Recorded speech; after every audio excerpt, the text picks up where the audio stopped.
어떤 사람이 돌아온다, 뉘우친다라고 한다면은 자신의 잘못을 자각하고 겸손한 마음으로 회개하고 관계를 회복하는 것을 의미합니다. 우리가 흐리하는 돌아온 탕자의 이야기, 그리고 포도원의 두 아들의 이야기가 있습니다. 누가복음 15장 11절 이하를 쭉 보면은 둘째 아들이 아버지한테 와서 이렇게 얘기를 하죠. 아버지, 저에게 돌아올 분깃을 지금 주세요. 유산을 달라고 얘기하는 거예요. 아버지가 어떻게 하시죠? 각각 첫째와 둘째 아들에게도 그 유산을 나눠주세요. 그리고 둘째 아들은 가서 허랑방탕하게 다 탕진하고 돌아온 이야기가 이 탕자의 이야기, 우리가 쉽게 말하는 부르는 탕자의 이야기입니다. 첫째는 그러지 못해요. 첫째는 자신의 첫째 아들로서 해야 될 그 직무를 수행하지 않고 그냥 방임하는 것을 보게 되고, 둘째 아들이 돌아왔을 때에 아버지와 둘째 아들을 원망하는, 동생을 원망하는 첫째 아들의 모습을 보게 됩니다. 그리고 한 가지 이야기를 더 나누면 마태복음 21장 28절 이야기를 보니까 포도원에 대한 그 말씀을 예수님께서 하세요. 첫째 아들과 둘째 아들이 동일하게 있어요. 그래서 아버지가 첫째야, 포도원에 가서 일해라 하니까 첫째 아들이 뭐라고 하죠? 예, 알겠습니다 하고 가는데 일하러 안 가요. 둘째 아들이 이렇게 와서 또 아버지가 얘기해요. 둘째야, 포도원에 가서 일해라 이렇게 얘기하는데 둘째 아들은 어떻게 하죠? 싫어요 한 다음에 내가 괜히 싫어요라고 했나? 아버지 말씀 들었어야 되는데 하고 돌아가서 일을 하는 그 이야기가 있습니다. 그때 예수님께서 이렇게 말씀하세요. 31절과 41절을 이렇게 쭉 살펴보면은 세리와 창녀들이 너희보다 먼저 하나님 나라에 들어가리라라고 말씀하세요. 바리새인들한테요, 사두개인들한테요. 요한이 의의 도로 너희에게 왔는데 너희는 그를 믿지 아니하였으되 세리와 창녀는 믿었고 또 이것을 보고 끝내 뉘우쳐 너희는 믿지 않는다라고 예수님께서 말씀하시는 것을 보게 됩니다. 두 이야기에 공통점이 하나가 있어요. 둘째 아들은 잘못을 저지르지만 뉘우치고 회개해서 돌아옵니다.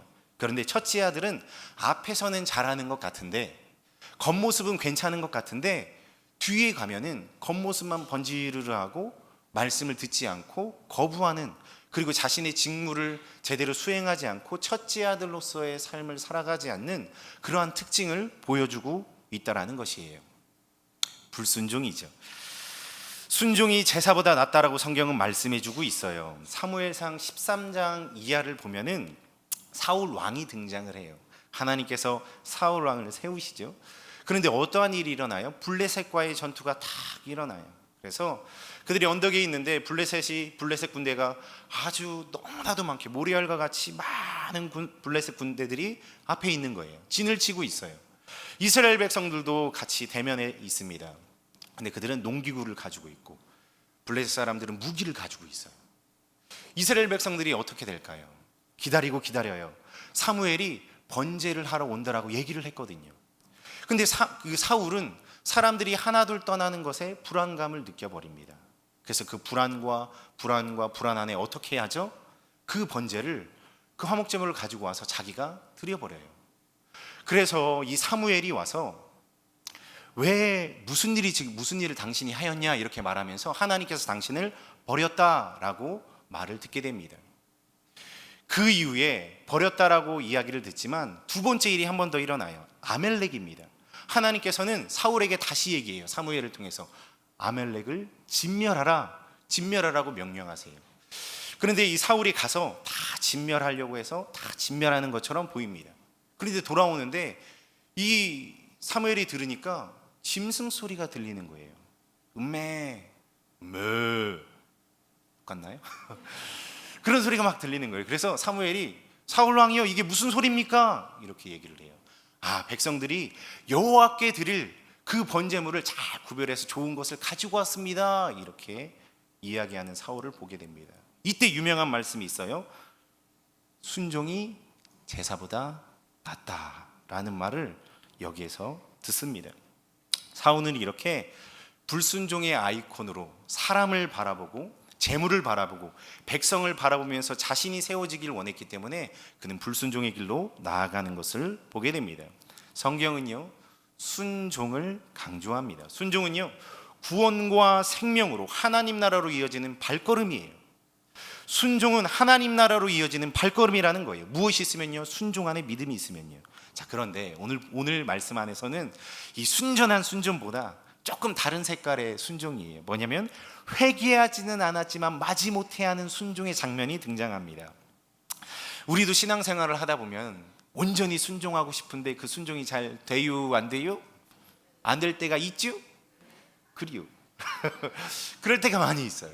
순종을 하고 싶은데 내 마음은 너무 불편하고 힘들 때가 있다라는 거예요. 요나가 그래요. 오늘 본문 요나가 아우 불편해 죽겠네, 이거 어떻게 하나 죽겠네 이러면서 지금 억지로 발걸음을 떼는 모습이 오늘 등장합니다. 오늘 말씀을 함께 나누면서 선민이고 이스라엘 백성인 요나, 그의 뉘우침 없는 순종의 모습을 살펴볼 거고요. 이스라엘 적대국이자 이방 나라인 니느웨의 회개를 또 살펴볼 거예요. 이것을 보면서 우리의 마음과 중심을 살펴보시는 우리 모든 성도님들 되시기를 예수님의 이름으로 축복합니다. 먼저 1장과 2절을 간단하게 살펴보면 하나님께서 요나에게 말씀을 하세요. 야, 니느웨로 가서 하나님의 말씀을 선포하라, 이렇게 말씀하세요. 근데 요나는 어떻게 해요? 도망갑니다. 욥바로 가서 다시스로 가요. 그러니까 이스라엘에서 스페인으로 갔다라고 생각하시면 돼요. 머나먼 타국 땅으로 수년이 있어야 돌아올 수 있는 그 타국 땅으로 도망가고 있어요. 배를 타고요. 근데 그 배를 타고 가는 여정이 어땠나요? 하나님께서 큰 바람을 일으키셔서 태풍을 일으키셔서 배가 침몰하게 생긴 거예요. 요나는 배 밑에서 이렇게 잡니다. 배가 침몰하게 생겼는데, 근데 선장들과 선원들은 자신의 신들에게 부르짖어라 얘기하면서 어떻게든 배를 가볍게 하려고 짐들을 다 버리는 상황이에요. 선장이 와서 당신은 뭐하냐, 당신도 와서 도와라, 기도하라, 이런 상황 가운데에 펼쳐지고 있어요. 이때 제비를 뽑죠. 제비를 뽑는데 누가 나왔죠? 누가 나왔어요? 옆 사람한테 알려주세요. 요나가 나왔어요, 이렇게 알려주세요. 한번 인사해 봅시다. 요나가 나왔습니다. 제비를 뽑는데 요나가 나왔어요. 요나가 딱 얘기를 해요. 나는 천지 만물을 지으신 여호와 하나님을 섬긴 그러한 선지자다, 이렇게 얘기를 해요. 그동안에 잔 사람이 그런 얘기를 하는 거예요. 다른 사람들은 어떻게든 살고자 발버둥 쳤는데 요나는 선지자적 사명을 하나도 감당하지 못하고 선지자적 사명을 하나도 수행하지 못하고 선지자적 그 기능을 다 잃어버린 상태로 나는 만군의 여호와 하나님, 천지를 지신 하나님을 섬기는 선지자야, 이렇게 얘기하고 있는 거예요. 뭔가 좀 맞지 않죠? 이방 사람들, 그 뱃사람들과 그 선원들은 열심히 살려고 발버둥 치고 있는데 요나는 그러지 못했어요. 결론이 뭐였어요? 바다에 요나가 나를 던져 이랬는데 끝까지 뱃사람들은 버티다 어쩔 수 없이 요나를 배에 던집니다. 그리고 풍랑은 잠잠하게 되죠. 그 위에 어떤 일이 일어나요? 하나님께서는 예비하신 게 있습니다. 뭐죠? 다시 한번 옆 사람과 이야기해 봅시다. 물고기입니다. 하나님께서 물고기를 준비하셨어요. 물고기를 준비하셔서 요나가 뱃속에서 3일 동안 있게 하셨죠. 근데 그때 요나가 고백을 해요. 하나님 구원해 주셔서 감사합니다. 하나님 찬양합니다. 와, 하나님 짱입니다. 이렇게 고백을 해요. 그런데 뱃속에, 그 물고기 뱃속에 있을 때 한 가지 하지 않은 게 있습니다. 회개입니다. 회개. 자, 따라해 주시겠습니까? 회개를 안 해요. 그 가운데 그는 불순종의 길로 들어서서 도망가고 있는 그 삶을 회개를 하지를 않아요. 근데 그 찬양을 하고 하나님께서 그 물고기에게 명하셔서 무트로 요나를 뱉어내게 해요. 이제 오늘 말씀이 시작되는 거예요. 자, 오늘 이제 시작이 됩니다. 자, 이제 시작이 돼요. 어떤 일이 일어나느냐, 이제 두 번째로 하나님께서 요나에게 말씀을 하세요. 우리 1절과 2절 말씀을 같이 한번 읽어보도록 하겠습니다. 1절과 2절입니다. 시작. 여호와의 말씀이 두 번째로 요나에게 임하니라. 이르시되 일어나 저 큰 성읍 명한 바를 그들에게 선포하라 하신지라. 아멘. 두 번째 하나님의 말씀이 요나에게 떨어졌습니다. 하나님은 요나에게 말씀하세요. 거기에서 일어나야 돼. 그리고 니느웨로 가야 돼. 그리고 내가 명령한 바를 선포해야 돼 라고 말씀하세요. 순종의 단계를 하나님께서 하나하나 알려주시는 것이죠. 근데 요나의 마음이 굉장히 불편합니다. 지금 하나님께서 두 번째로 말씀하셨고 명령하셨는데 요나의 마음은 불편해요. 말씀을 통해서 알 수가 있어요. 우리 3절과 4절 말씀을 제가 한번 읽어보도록 하겠습니다. 요나가 여호와의 말씀대로 일어나서 니느웨로 가니라. 그 자리에서 일어나서, 불순종의 자리에서 일어나서 니느웨로 갑니다. 니느웨는 사흘 동안 3일 동안 걸을 만큼 하나님 앞에 큰 성읍이라. 세종시만큼 30만 인구니까 세종시만큼의 큰 인구를 가진 그 성읍이에요. 그런데 요나가 그 성읍에 들어가서 며칠 동안 전했다라고 얘기를 해요. 하루 동안 외쳐 이르되 40일이 지나면 니느웨가 무너지리라 이렇게 얘기를 합니다. 자, 여기에서 요나의 마음을 볼 수가 있어요. 일반적으로 선지자다, 하나님의 말씀을 받고 선포하는 자들이다 라고 얘기를 한다면은 어떠한 그 양식이 조금 있는데, 어떠한 양식이냐면은 그들이 그 사람들, 심판의 대상의 사람들이 어떠한 죄를 저질렀는지 조목조목 이야기를 해요. 너희가 어떠한 죄, 가난한 자에게 어떠한 사람에게 어떤 거, 이런 죄악을 다 얘기를 해요. 그 다음에 하나님께서 이러한 이유로 여호와 하나님께서 너희에게 심판을 내리실 거야 라고 말씀을 해요. 그리고 이 심판의 메시지를 심판이 임할 때까지 계속 전한단 말이에요. 이게 일반적인 선지자들, 사사들, 그런 사람들의 하나님의 말씀에 대언하는 역사들입니다. 그런데 오늘 요나를 볼까요? 3절 4절을 보니까 어떻게 돼요? 사흘 동안 걸을 만한 큰 성읍을 하루 동안 외쳐 40일이 지나면 니느웨가 무너질 거야 이렇게 얘기하는 거예요. 죄목도 얘기 안 해요. 누가 어떠한 신이신 여호와 하나님도 언급도 하지 않아요. 그냥 무너진대요. 그게 끝입니다. 우리 그 선지자들이 어떻게 얘기했는지 미가서를 통해서 한번 살펴볼까요? 미가서 2장 1절로 3절의 말씀을 한번 교독해 보도록 하겠습니다. 미가서 2장 1절로 3절의 말씀입니다. 미가서 제가 읽어드리도록 하겠습니다. 제가 안전에 나왔네요. 자, 한번 같이 한번 미가서 2장 1절로 3절의 말씀을 교독할게요. 제가 먼저 읽습니다. 그들이 침상에서 죄를 꾀하며 악을 꾸미고 날이 밝으면 그 손에 힘이 있으므로 그것을 행하는 자가 화가 있을진저 밭들을 탐하여 빼앗고, 다시 한번요. 시작. 밭들을 탐하여 빼앗고 집들을 탐하여 차지하니 그들이 남자와 그의 집과 사람과 그의 산업을, 같이 한번 읽어봅니다. 그러므로 여호와의 말씀에 내가 이 족속에게 재앙을 계획하나니 너희의 목이 이에서 벗어나지 못할 것이요 또한 교만에게 다니지 못할 것이라 이는 재앙의 땜이라 하셨느니라. 아멘. 이게 이스라엘 백성들에게 지금 선포되어지고 있는 회개의 말씀, 심판의 말씀이에요. 어떠한 양식이죠? 너희가 이렇게 잘못했어. 그래서 여호와 하나님께서 이러한 재앙을 내리실 거야 라고 얘기하면서 주구장창 얘기하거든요. 선포하거든요. 근데 미가는 그런 것들을 하나도 얘기하지 않아요. 왜요? 불편해요. 하나님의 말씀에 순종하는 것 자체가 지금 너무 마음에 불편한 거예요.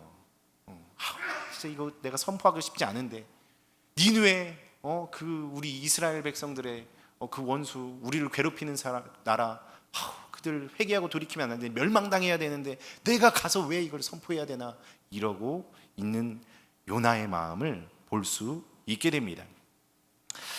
그러나 니느웨 백성들을 이제 한번 살펴볼까요? 참 놀랍습니다. 우리 5절부터 9절의 말씀을 제가 찬찬히 읽어드릴게요. 니느웨 사람들이 하나님을 믿고, 누가요? 니느웨 사람들이 하나님을 믿고, 이게 어떤 상황이냐면요, 요나가 하루 동안 그냥 변두리에서 했겠죠. 하루니까 3일길을 돌아다녀야 될 성읍인데 그냥 변두리에서 40일 지나면 니느웨 망한데 무너질 거야 이거 얘기한 그들은 백성들이 하나님을 믿고 금식을 그들이 먼저 선포를 해요. 그리고 높고 낮은 자를 막론하고 굵은 베옷을 입어요. 자, 둘째로 6절을 보니까 이러한 일들이 누구에게 알려졌어요? 니느웨 왕에게 들려요. 그런데 그 왕이 보좌에서 일어납니다. 요나가 그 불순종의 자리에서 일어나듯이 니느웨 왕이 왕의 보좌에서 일어나요. 그리고 왕복을 벗어버려요. 자기의 신분, 자신의 권력, 모든 것을 다 내려놓는다는 의미죠. 굵은 베옷을 입습니다. 제 위에 앉습니다. 죽은 자라는 거예요. 그러면서 7절에 왕과 그의 대신들이 조서를 내려 니느웨에 선포하여 이르되 사람이나 짐승이나 소나 양떼나 아무것도 입에 대지 말지니 먹을 것도 물도 다 먹지 말아라. 사람부터 시작해서 짐승까지 8절에 다 굵은 베옷을 입어라. 다 물도 먹지 말고 금식하라 라고 말을 합니다. 그리고 너네 죄악에서 떠나야 돼. 이것을 니느웨 왕이 칙령을 통해서, 서신을 통해서 조서를 내려서 다 시행하게 하는 것이에요. 그러면서 이 왕이 이렇게 얘기합니다. 9절에 하나님이 뜻을 돌이키시고 그 진노를 그치시사 우리가 멸망하지 않게 하시리라 하게 할 줄 누가 알겠느냐라고 이야기를 하고 있는 겁니다. 정말 참된 회개의 표본 아닌가요? 제가 이 말씀을 보면서 정말 회개의 모습을 너무 잘 가지고 있다라는 생각이 들었어요. 첫째 아들, 둘째 아들, 탕자와 첫째 아들, 둘째 아들 포도원의 그 비유에서 첫째 아들 이스라엘은요, 겉만 번지르르 하고 속은 하나님을 따르지 않아요. 둘째 아들은 겉은 번지르르 하지 않는데 뉘우치고 하나님께 돌아와 회개하고 하나님 앞에 관계를 회복합니다. 이 당시에 이스라엘이 어떻을까요? 요나가 외치고 있는 시대적 이 배경을 살펴보면은 여로보암 2세 때예요. 이때가 어떤 때냐면 하나만 기억하시면 돼요. 경제적으로 번영한 시기입니다. 그러니까 요나가 지금 이 니느웨에 와서 선포한 이 시기가 이스라엘을 딱 비춰보면은 번성한 거예요. 그런데 이때에 호세아나 아모스가 회개와 심판의 메시지를 계속 주구장창 전해요. 근데 이스라엘 백성들이 듣지 않을까요? 듣지 않을까요? 듣지 않아요. 우리 아모스 5장 10절로 13절의 말씀을 제가 한번 읽어드리도록 하겠습니다. 비슷한 시기에 전해지는 그 말씀이에요. 무리가 성문에서 책망하는 자를 미워하며 정직히 말하는 자를 싫어하는도다. 이스라엘 백성들이 이렇게 한다는 거예요. 너희가 힘없는 자를 밟고 그에게서 미래 부당한 세를 거두었고, 너희가 비록 다듬은 돌로 집을 건축하였으나 거주하지 못하고 아름다운 포도원을 가꾸어도 포도주를 마시지 못할 것이라. 너희의 허물이 많고 죄악이 무거움을 내가 아노라. 너희는 의인을 학대하며 뇌물을 받고 성문에서 가난한 자를 억울하게 하는 자로다. 그러므로 이런 때에 지혜자가 잠잠하나니 이는 악한 때임이니라. 이스라엘 백성들은 범죄와 악독 가운데 하나님의 회개의 선포에 반응하지 않아요. 하나님이 요나에게 명령하세요. 니느웨로 가서 회개를 선포하라.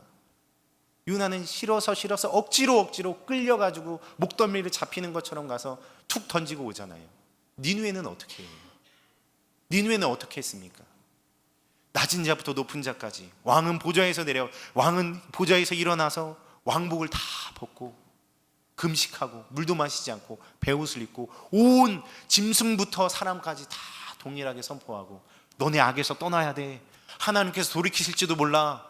이걸 조서를 내리잖아요. 뭐가 바뀌었어요? 첫째 아들과 둘째 아들이 생각나는 장면입니다. 요나는 정치적인 이유 그리고 애국심에 따라서 불순종의 모습을 보입니다. 하나님은 선민이자 이스라엘 백성들과는 다르게 니느웨 백성들의 철저한 회개의 모습을 하나님은 보고 계세요. 하나님의 마음이 어떠하셨을까요? 내 선민, 내 언약 백성, 이스라엘 백성들에게 회개를 선포하는데 그들은 듣지 않고, 니느웨 이방 민족, 그들에게는 한마디만 요나가 탁 던지니까 그 모든 성읍의 사람들이 회개하고 하나님 앞에 돌아오는 모습. 하나님의 마음이 어땠을까요? 말로 할 수 없는 안타까움과 불편함이 있으시지 않았을까요? 하나님은 니느웨의 진신됨을, 뉘우침을 보시고 하나님의 뜻을 돌이켜서 재앙을 철회하십니다. 우리 10절의 말씀을 같이 읽어보도록 하겠습니다. 10절입니다.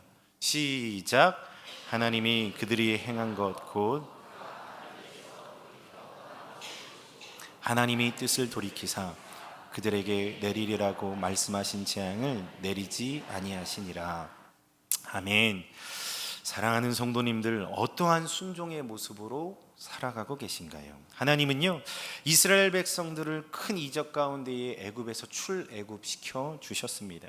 말 그대로 노예에서 해방케 해주셨고 구원해 주신 거예요. 그리고 친히 이스라엘 백성들의 왕이 되어 주셨습니다.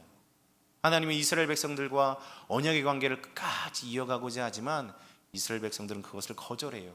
회개를 선포해서 나와 관계를 다시 회복하자 하나님께서 외치지만 그들은 거부합니다. 반면 니느웨는 돌아와 그들이 하나님 앞에 자복하는 것을 보게 돼요. 이스라엘은 이 모든 것을 단호히 거절했습니다. 삶은 부유해 부족함은 없습니다. 그러나 하나님도 없죠. 하나님이 없어요. 하나님이요. 누구에게요? 이스라엘 백성들에게요. 오히려 내 백성이 아니라 이방 백성이 회개하는 것을 하나님은 보고 계신다라는 거예요. 선포 같지도 않는 선포를 듣고서 말이죠. 물론 그 니느웨는 이 당시 역사적으로 볼 때에 전염병 들고 대내적으로 크게 막 어려웠던 상황이기도 합니다. 그러나 니느웨는 철저히 회개하고 돌아서는 것을 볼 수가 있습니다. 요나의 부족한 순종, 이스라엘의 폐역과 불순종, 니느웨와 니느웨 왕의 철저한 뉘우침과 회개. 하나님 마음에는 이스라엘 자녀로 가득 차 있으신데 이스라엘은 하나님과에 대한 관심이 하나도 없는 것처럼 보여집니다. 자녀들이 그러한 길로, 죽음의 길로만 달려가면서 아버지를 버리고 떠난다면 아버지의 마음이 어떠할까요? 자녀들끼리 서로 훔치고 도적질하고 조금 내가 세고 잘났다고 힘이 있다고 서로 괴롭히면서 사랑 없는 삶을 살아가고 있는 그것을 보는 부모님의 마음은 어떠할까요? 하나님은 우리를 교회 공동체로 부르셨습니다. 우리 안에 뉘우침도 없고 회개도 없고 서로 싸움만 한다면 하나님의 마음이 어떠실까요? 하나님이 없다면, 내 안에 하나님이 없다면 이건 절망은 넘어 재앙입니다. 아니, 말로 표현할 단어가 없는 참담한 상황일 수밖에 없습니다. 요즘 주일 말씀도 그렇고 말씀을 통해서 제 안에 감동을 주시는 것은 너 중심에, 너의 마음에 하나님이 있느냐? 하나님이 충만하게 너 안에 있니? 자꾸 이렇게 오셔서 이렇게 마음을 자꾸 이렇게 만지시는 것을 보게 됩니다. 예배를 드리는 이 공간 안에 우리의 심령 안에 하나님이 계셔야 하고요. 우리의 사역의 자리 안에, 내 심령 안에 하나님이 계셔야 합니다. 섬김의 자리 안에 하나님이 계셔야 하고 봉사 안에 하나님이 계셔야 합니다. 하나님 때문에 하나님으로부터 하고 있지 않는 것들은 나를 높이거나 나를 위하여 나를 세우기 위한 것들밖에 되지 않기 때문이에요. 제가 만약 이 자리에서 내가 설교를 잘해서 높아져야지 한다면 강연자지 설교자겠습니까? 말씀을 듣는데 이것을 판단하고 정죄하고 비판에 빠져 있다면 하나님의 백성, 성도라고 할 수 있을까요? 말씀을 비판하면서 하나님을 판단하고 비판한 것이 되지 않겠습니까? 우리는 스스로를 높이는 자가 아닙니다. 우리가 우리를 낮추면 하나님께서 높여주시는 줄 믿으시기를 바랍니다. 요나가 그 불편함 가운데 순종하지만 하나님께서는 끝까지 그를 붙드시고 그래도 이끌어 주셔서 하나님의 사명을 완수하게 하는 것을 우리는 알 수 있다라는 거예요. 하나님께서는 이 아모스, 아까 이스라엘에게 심판을 선포했던 아모스를 통해 아모스 5장 말씀을 우리가 살펴봤는데 그 아모스 5장 10절 전에 이런 말씀을 하세요. 아모스 5장 4절로 6절 말씀을 제가 읽어드리면은요, 여호와께서 이스라엘 족속에게 이와 같이 말씀하시기를 너희는 나를 찾으라. 아까 죄목을 다 말씀하시고 재앙을 내리겠다라고 말씀하신 그 전 본문이에요. 그리하면 너희가 살리라. 베델을 찾지 말며 그 우상의 길로 가지 말라는 거예요. 길갈로 들어가지 말며 부엘세바로 나아가지 말라. 길갈은 반드시 사로잡히겠고 베델은 비참하게 될 것임이라 하셨나니 너희는 여호와를 찾으라. 그리하면 살리라. 그렇지 않으면 그가 불같이 요셉의 집에 임하여 멸하시리니 베델에서 그 불들을 끌 자가 없으리라. 하나님은 찾으십니다. 우리의 마음에 중심에 하나님을 두고자 하는 자를요, 하나님은 우리가 연약해도 끝까지 함께 하시고요, 요나가 그의 중심에 하나님보다 조국과 민족을 더 강하게 담아 이러한 순종의 모습을 보이지만 하나님은 그를 끝까지 붙들어 사용하시는 것을 볼 때 집 나가서 방황하는 자녀보다 집 안에서 말썽을 조금 부리는 그 자녀가 더 낫다라는 것을 우리는 또한 알 수 있습니다. 하나님의 사랑입니다. 하나님은 우리를 절대로 포기하지 않으십니다. 그 사랑으로 이르는 구원을 받고 인도함을 받고 있습니다. 그렇기에 우리가 구원받는 십자가의 가치는 내 자존심보다 크고요, 내 물질보다 훨씬 크고요, 내 고통보다 몇만 배 큼을 믿으시기를 바랍니다. 그런데 우리는 순종의 자리, 희생의 자리, 헌신의 자리에서 십자가의 가치를 내 자존심보다 낮추고 물질보다 고통보다 낮게 여깁니다. 이게 불순종 아닌가요? 요나의 모습 아닌가요? 이스라엘 백성들의 폐역한 모습이 바로 이 모습이 아닙니까? 사랑하는 성도님들, 우리의 마음과 중심에 하나님보다 높아지는 것, 하나님이 아닌 것은 없으시기를 오직 하나님으로 충만케 되시기를 예수 그리스도의 이름으로 축복합니다. 하나님으로 가득 채우면서 나아가신 우리 성도님들 되시기를 예수 그리스도의 이름으로 다시 한번 축복하고 부탁을 드립니다.